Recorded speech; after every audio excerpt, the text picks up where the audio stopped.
maestro de construcción ya entrado en años estaba listo para retirarse a disfrutar su pensión de jubilación. Le contó a su jefe acerca de sus planes de dejar el trabajo para llevar una vida más placentera con su esposa y su familia. Iba a extrañar su salario mensual, pero necesitaba retirarse sin importar que se las tendría que arreglar de alguna manera. El jefe se dio cuenta de que era inevitable que su buen empleado dejara la compañía y le pidió, como favor personal, que hiciera una última tarea: construir una casa más. El hombre accedió y comenzó su trabajo, pero se veía claramente que no estaba poniendo el corazón en lo que hacía. Utilizaba materiales de inferior calidad, y su trabajo, lo mismo que el de sus ayudantes, era deficiente. Era una infortunada manera de poner punto final a su carrera. Cuando el albañil terminó el trabajo, el jefe fue a inspeccionar la casa y le extendió las llaves de la puerta principal y le dijo: «Esta es tu casa, querido amigo. Es un regalo para ti». Si el albañil hubiera sabido que estaba construyendo su propia casa, seguramente la hubiera hecho totalmente diferente. Ahora tendría que vivir en la casa imperfecta que había construido. Reflexión. Sería interesante conseguir actuar como si estuviésemos construyendo nuestra casa siempre. La vida es como un proyecto de hágalo usted mismo. Tu vida, ahora, es el resultado de tus actitudes y elecciones del pasado. Tu vida de mañana será el resultado de tus actitudes y elecciones de hoy. Un niño de color llamado Lucas contempla extasiado en el vendedor de globos en la feria del pueblo. Este tenía globos de todos los colores. El pueblo era pequeño y el vendedor había llegado pocos días atrás. Por lo tanto, no era una persona conocida. En pocos días la gente se dio cuenta de que era un excelente vendedor, ya que usaba una técnica muy singular que lograba captar la atención de los niños y los mayores. En un momento soltó un globo rojo y todo el mundo miró cómo el globo remontaba vuelo hacia el cielo. Luego soltó un globo azul, después uno verde, a continuación uno amarillo, uno blanco. Todos ellos remontaron vuelo al igual que el globo rojo, lo que hizo que todo el mundo se quedara asombrado y muchos niños pidieran a sus papás que le comprasen un globo. Lucas, sin embargo, miraba con los ojos llenos de lágrimas y tristeza un globo negro que aún sostenía el vendedor en su mano.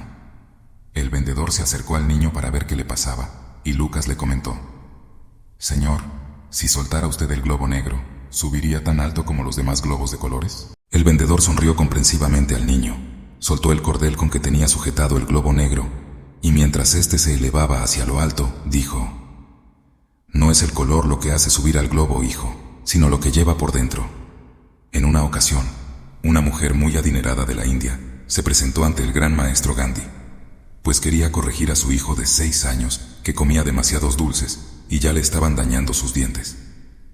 El niño, a pesar de los regaños y amenazas de su madre, no tomaba conciencia y no le importaban sus futuros problemas de salud. La señora aprovechó la presencia de Gandhi y, consciente de la enorme influencia que este hombre ejercía sobre quienes le conocían, pues había liberado a su pueblo sin derramar ni una sola gota de sangre, se atrevió entonces a pedirle que por favor le dijera a su hijo que dejara de comer tantas gomas de mascar. El maestro Gandhi miró fijamente al niño y a su madre. Se quedó estático pensando. Entonces, con voz amable, le pidió a la madre que volviera dentro de 15 días. Luego se alejó sonriendo. La madre concluyó que un hombre tan ocupado como este quizás estuviera tan ocupado como para detenerse a aconsejar a un pequeño niño. A pesar de sus dudas, pasados los 15 días, decidió llevar nuevamente a su hijo a la presencia del gran maestro. «Estimado maestro, ¿se acuerda de mí? Estoy aquí nuevamente con mi hijo para que por favor le recomiende que deje de comer tantos dulces».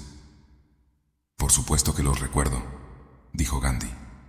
Y sin perder el tiempo, el maestro miró fijamente al niño y en 2 segundos le dijo que dejara de comer esos dulces y que cuidara su salud.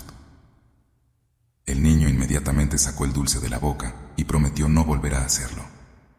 La madre no podía creer que Gandhi la hubiera hecho volver desde su pueblo 15 días después, si tan solo se iba a demorar un par de segundos en darle el consejo al niño. Ofendida por el tiempo perdido, se atrevió a preguntar al maestro: ¿por qué no le dijo al chico lo que acabó de decirle hace 15 días y no me hubiera hecho perder tanto tiempo yendo y viniendo?